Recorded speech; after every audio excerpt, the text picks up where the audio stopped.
Hello everyone. मैं अपने channel की शुरुआत करने जा रही हूँ एक बहुत ही अंडररेटेड ड्रामा के एक्सप्लेनेशन के साथ। एंड इस ड्रामा को चूज़ करने की दो खास वजह हैं। पहली ये कि वो पहला कोरियन ड्रामा है जो मैंने देखा था, और दूसरी ये कि इस ड्रामा में टिपिकल के ड्रामा क्लीशेज रिलेटिवली काफ़ी कम हैं। सिंस काफ़ी लोगों को कोरियन नाम्स बहुत डिफ़िकल्ट लगते हैं, इसलिए हम इसमें इंग्लिश नेम्स से कैरेक्टर्स को एड्रेस करेंगे। तो चलिए एक्सप्लेनेशन शुरू करते हैं। ड्रामा स्टार्ट होता है जिसमें हम साल 2004 में एक कपल को देखते हैं जो अपनी डेट एंजॉय कर रहा है। फिर ये लोग हमें एक कैफ़े में दिखाई देते हैं जहां इस ड्रामा की फीमेल लीड, जिसे हम रेचल बुलाएंगे, वो अपने बॉयफ्रेंड एरिक को बताती है कि उसके रिलेशनशिप को 10 दिन बाद 100 डेज पूरे हो जाएंगे। वो एरिक को सजेस्ट करती है कि उन दोनों को अपनी 100 डे एनिवर्सरी एक होटल में जाकर सेलिब्रेट करनी चाहिए। ये सुनकर एरिक पहले तो थोड़ा सा एम्बैरस हो जाता है, बट मन ही मन उसके लड्डू फूटने लगते हैं। तो जैसा कि दोनों ने डिसाइड किया था, ये 10 दिन बाद एक होटल के बाहर हमें दिखाई देते हैं। ये दोनों काफ़ी ऑकवर्ड और शाय फील कर रहे होते हैं, तो एरिक के कहने पर ये दोनों उस होटल के रेस्टोरेंट में जाकर बैठ जाते हैं। वहाँ काफ़ी देर खा पी लेने के बाद भी दोनों में से कोई भी रिसेप्शन पर जाकर रूम बुक करने की हिम्मत नहीं जुटा पाता। फिर हम देखते हैं कि रेस्टोरेंट का एक स्टाफ मेंबर आकर इनको बताता है कि किचन क्लोज करने का टाइम हो गया है। ये दोनों बेचारे फिर वहाँ से चले जाते हैं और गाड़ी में बैठकर तू मैं करने लगते हैं। तो अब एरिक रेचल से पूछता है कि क्या वो उसको घर ड्रॉप कर दे। तो रेचल उसे बताती है कि वो अपनी मॉम को बोलकर आई थी कि वो अपनी फ्रेंड सोफी के घर पर नाइट स्टे करेगी। थोड़ा सोचने के बाद रेचल एरिक को बोलती है कि वो होटल की जगह एरिक के घर भी जा सकती है। ये सुनकर तो एरिक की खुशी का ठिकाना ही नहीं होता। ये दोनों एरिक के घर नाइट स्पेंड करते हैं और ऐसे ही हंसी खुशी एक दूसरे के साथ 4 साल बिता देते हैं। अब हमें प्रेजेंट में एरिक कैमरा से बात करता हुआ दिखता है, जहां वो बता रहा होता है कि 5 साल डेट करने के बाद रेचल और एरिक का ब्रेकअप हो गया था। एरिक ये भी बताता है कि आज तक भी उसको रेचल के जैसी कोई दूसरी लड़की नहीं मिली। वहीं दूसरी तरफ रेचल कैमरा को देखते हुए बताती है कि उसने एरिक को डंप किया था और वो ब्रेकअप के बाद एज अ पर्सन काफ़ी इवॉल्व हो गई है। और वो ये भी बताती है कि शायद एरिक को तो पता भी नहीं होगा कि वो डंप हुआ है। अब हमें एक फ्लैशबैक दिखाई देता है 2009 का, जिसमें एरिक और रेचल एक ट्रेन से उतरते हुए दिखते हैं। आज इन दोनों के रिलेशनशिप की 5 ईयर एनिवर्सरी होती है। रेचल रो रही होती है और एरिक ऐसे प्रिटेंड करता है जैसे कि सब नॉर्मल है और स्टेशन पर रेचल से आगे चलने लगता है। ये देखकर रेचल एरिक से पूछती है कि क्या उसको रेचल के आंसू दिखाई नहीं दे रहे, क्या वो ये नोटिस नहीं कर पा रहा कि रेचल काफ़ी दिनों से स्ट्रेंज बिहेव कर रही है। एरिक ये एक्नॉलेज तो करता है, बट वो रेचल को बोलता है कि वो काफ़ी दिन से स्लीप डिप्राइव्ड है और उन दोनों को ये ट्रिप एंजॉय करना चाहिए। वो रेचल को बोलता है कि इस ट्रिप पर आने का आइडिया रेचल का था, तो उसको इस ट्रिप पर चीयरफुल रहने की कोशिश करनी चाहिए। एरिक का ये कोल्ड और इनडिफरेंट एटीट्यूड देखकर रेचल वहीं उससे ब्रेकअप कर देती है, ये बोलकर कि वो उसके कोल्ड एटीट्यूड से तंग आ चुकी है और वो एरिक के साथ होते हुए भी हमेशा अकेला फील करती है। ट्रेन में पूरे रास्ते एरिक ने रेचल से बात भी नहीं की होती और वो अक्सर उसको लोनली एंड पिटिएबल फील कराता है। ये सब रेचल के लिए बहुत पेनफुल है, तो वो अब एरिक के साथ नहीं रहना चाहती। अब स्टोरी वापस प्रेजेंट में आ जाती है, जहां रेचल फिर कैमरा को देखकर बताती है कि वो पिछले 1 साल से एक प्लास्टिक सर्जन को डेट कर रही है और वो उसके साथ काफ़ी खुश है। रेचल ये भी बताती है कि वो एरिक के बारे में जानने में बिल्कुल भी इंटरेस्टेड नहीं है और वो फ्यूचर में भी उसके साथ किसी भी तरह का कोई भी फ्रेंडशिप या एसोसिएशन नहीं रखना चाहती, as it is going to be very weird for her. वहीं हम एरिक को देखते हैं जो कैमरा से बात करते हुए कहता है कि वो आज भी बहुत क्यूरियस है ये जानने को कि आखिर रेचल की लाइफ में चल क्या रहा है। He also wants to know if Rachel is single, married और इन अ रिलेशनशिप। वो ये भी बोलता है that he likes the idea of friendship with Rachel in future. तो आप लोग यहाँ ये डिटरमाइन कर सकते हैं कि ब्रेकअप के बाद दोनों के करंट ओपिनियंस एक दूसरे के लिए कितने ऑपोजिट हैं। नेक्स्ट सीन में एंट्री होती है रेचल के करंट बॉयफ्रेंड रॉस की, जो एक ज्वेलरी शॉप पर एक रिंग खरीद रहा होता है। रॉस प्लान कर रहा होता है कि वो रेचल के बर्थडे पर उसको शादी के लिए प्रपोज करेगा। इस ड्रामा का स्पेशल फीचर है इसका मॉक्यूमेंट्री स्टाइल, जिसमें कैरेक्टर्स फ्रीक्वेंटली कैमरा पर कन्फेशनल इंटरव्यू दे रहे होते हैं। जिन लोगों ने अमेरिकन सिटकॉम मॉडर्न फैमिली देखा होगा, वो इस स्टाइल से ऑलरेडी फेमिलियर होंगे। मॉक्यूमेंट्री सेगमेंट्स में हम मेन लीड्स को इंट्रोस्पेक्ट और रिट्रोस्पेक्ट करते हुए देख पाते हैं, जो इस स्टोरी को हर कैरेक्टर के नज़रिए से समझाती है।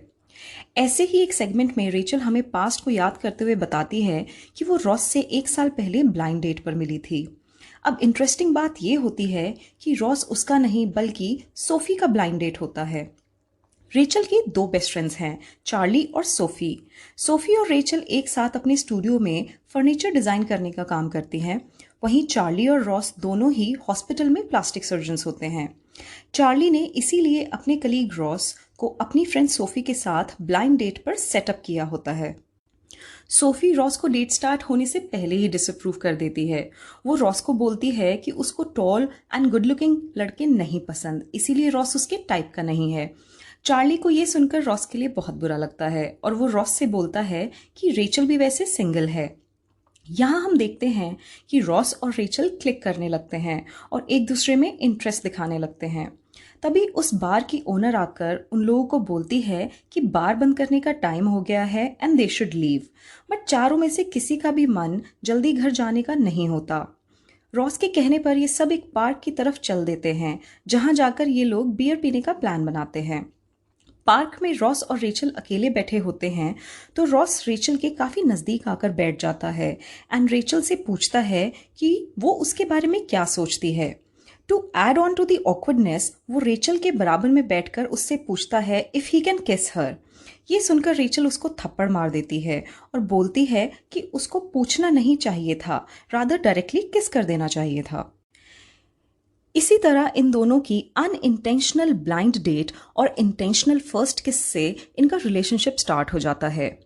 नाउ हम प्रेजेंट में देखते हैं कि रॉस चार्ली के साथ क्लिनिक में होता है और उसको बताता है कि वो एक लड़की के साथ ब्लाइंड डेट पर जा रहा है। वो चार्ली को कैटेगोरिकली बोलता है कि किसी भी तरह इस ब्लाइंड डेट के बारे में रेचल को पता नहीं चलना चाहिए। बट चार्ली का डाइजेस्टिव सिस्टम बहुत ही वीक होता है और वो मिनट से पहले सोफी को ये सब टेक्स्ट करके बता देता है। सोफी भी अपने BFF होने का धर्म निभाती हुई एज इट इज रेचल को पूरा टेक्स्ट पढ़वा देती है। बस फिर क्या था, रेचल निकल पड़ती है रॉस को रंगे हाथों पकड़ने के लिए। अब रेचल उस रेस्टोरेंट में पहुंच जाती है और वो रॉस को एक लड़की के साथ बैठा हुआ देखती है। ईव्सड्रॉप करने के लिए रेचल अपने फेस को एक न्यूज़पेपर से कवर करती हुई रॉस के पीछे वाले टेबल पर आकर बैठ जाती है, जहां कोई आदमी ऑलरेडी बैठा हुआ होता है।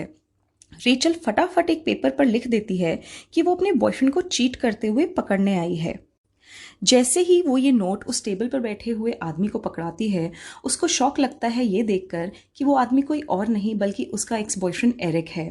वो एरिक में इंटरेस्ट ना दिखाती हुई रॉस की कॉन्वर्सेशन पे ध्यान देती है। जब उससे कंट्रोल नहीं होता तो वो रॉस को इनडायरेक्टली अपनी प्रेजेंस रियलाइज कराती है और एरिक से ब्रेकअप करने का नाटक करती है और एरिक के ऊपर ग्लास का पानी फेंक देती है, ये बोलकर कि गर्लफ्रेंड होते हुए भी किसी और लड़की के साथ ब्लाइंड डेट पर आना गलत बात है और क्या वो उससे प्यार नहीं करता। एरिक भी प्ले अलोंग करता हुआ रेचल को बोलता है that he still loves her. बेचारा रॉस उठ खड़ा होता है और अपनी ब्लाइंड डेट और एरिक दोनों से अपोलोजाइज करता हुआ रेचल के साथ रेस्टोरेंट से बाहर आ जाता है। रेचल इस सब सिचुएशन में अपने फ़ोन की जगह एरिक का फ़ोन उठा लेती है गलती से।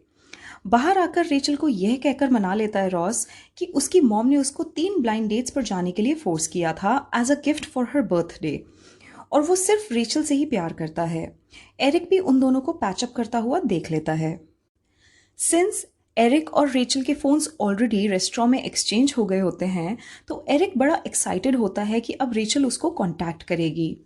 Letter that night Ross Rachel से पूछता है कि क्या वो एरिक को पहले से जानती है, क्योंकि एरिक ने बोला था that he still loves her.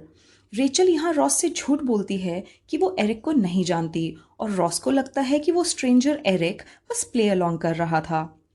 Rachel को जब नेक्स्ट मॉर्निंग रियलाइज होता है कि उसका फ़ोन एक्सचेंज हो गया है तो वो एरिक को फ़ोन करके बताती है कि वो अभी तो बिजी है बट वो बाद में फ़ोन एक्सचेंज कर लेगी। रेचल अब अपने बॉयफ्रेंड रॉस की मॉम से मिलने उनके घर जाती है और उनको कन्विंस करने की कोशिश करती है कि वे उसको और रॉस को एक्सेप्ट करें। रॉस की मॉम रेचल को बोलती हैं कि वो चाहती हैं कि रॉस शादी कर ले, बट सिंस रेचल अभी शादी करने में इंटरेस्टेड नहीं है इसीलिए वो रॉस को उन ब्लाइंड डेट्स पर जाने के लिए फोर्स कर रही थी। मीनवाइल एरिक को रेचल के फ़ोन पे टेक्स्ट पढ़कर ये पता चलता है कि रेचल के ऊपर अभी काफ़ी सारे लोन्स हैं। In short she is not financially settled yet. अब क्लिनिक में रॉस एंड चार्ली एक लड़की की तलाश कर रहे होते हैं जिसके हाथ पर एक स्पेसिफिक निशान होता है, बट वो उसको मिल नहीं रही होती। रेचल अपने बार ओनर आंटी को बताती है कि वो रॉस से शादी तो करना चाहती है, बट बिकॉज अभी उसके पास शादी करने के लिए पैसे नहीं हैं, इसलिए वो प्रिटेंड करती है कि वो शादी में इंटरेस्टेड नहीं है। अपना यही दुखड़ा सुनाती हुई वो काफ़ी ज़्यादा अल्कोहल कंज्यूम कर लेती है। स्लॉश्ड हालत में वो एरिक को फ़ोन करती है और फ़ोन्स एक्सचेंज करने के लिए उसको बुलाती है। जब एरिक उससे मिलने जाता है तो वो देखता है कि रेचल तो एकदम भंड है। इसी भंड हालत में रेचल एक रैबिट उठा लेती है जो कि वहीं एक पास के गार्डन में घूम रहा होता है। तभी रॉस का फ़ोन आता है और रेचल का फ़ोन उसी मोमेंट स्विच ऑफ हो जाता है।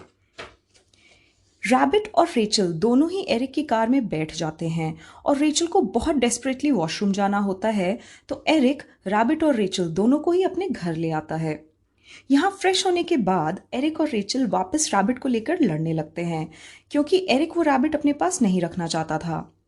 रेचल उसको बोलती है कि वो जाने से पहले रैबिट को नहला देगी ताकि एरिक को रैबिट अनहाइजेनिक ना लगे। रैबिट को नहलाने के चक्कर में रेचल बाथरूम में खुद भी भीग जाती है और शावर टर्न ऑफ करने के चक्कर में एरिक भी भीग जाता है। अब हमें सीधा नेक्स्ट मॉर्निंग का सीन दिखाई देता है जहां एरिक और रेचल एक साथ सोए हुए होते हैं। जब रेचल की आंख खुलती है तो वो एरिक को देखकर पैनिक करने लगती है।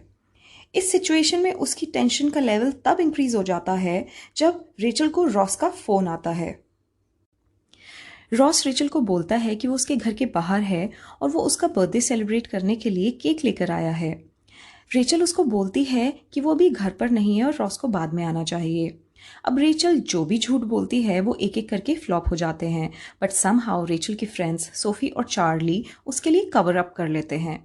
अब मैं यहाँ आपको बता दूं कि रेचल, सोफी और चार्ली एक ही घर में रहते हैं जो कि रेचल की मॉम का है और उसकी मॉम उन तीनों से हर महीने वहाँ रहने का रेंट कलेक्ट करती हैं।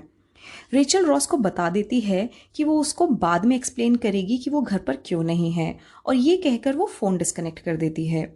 वो बैठकर ये सोच ही रही होती है कि आखिर लास्ट नाइट हुआ क्या, कि तभी हम देखते हैं कि एरिक जाग जाता है और वो रेचल की तरफ देखकर स्माइल कर रहा होता है। इसी नोट पर पहला एपिसोड खत्म हो जाता है। मैं बहुत जल्दी सेकेंड एपिसोड का भी वीडियो अपलोड करूंगी। अगर आपको ये एपिसोड का एक्सप्लेनेशन पसंद आया तो please like, share, comment and subscribe. Next episode तक के लिए बाय बाय।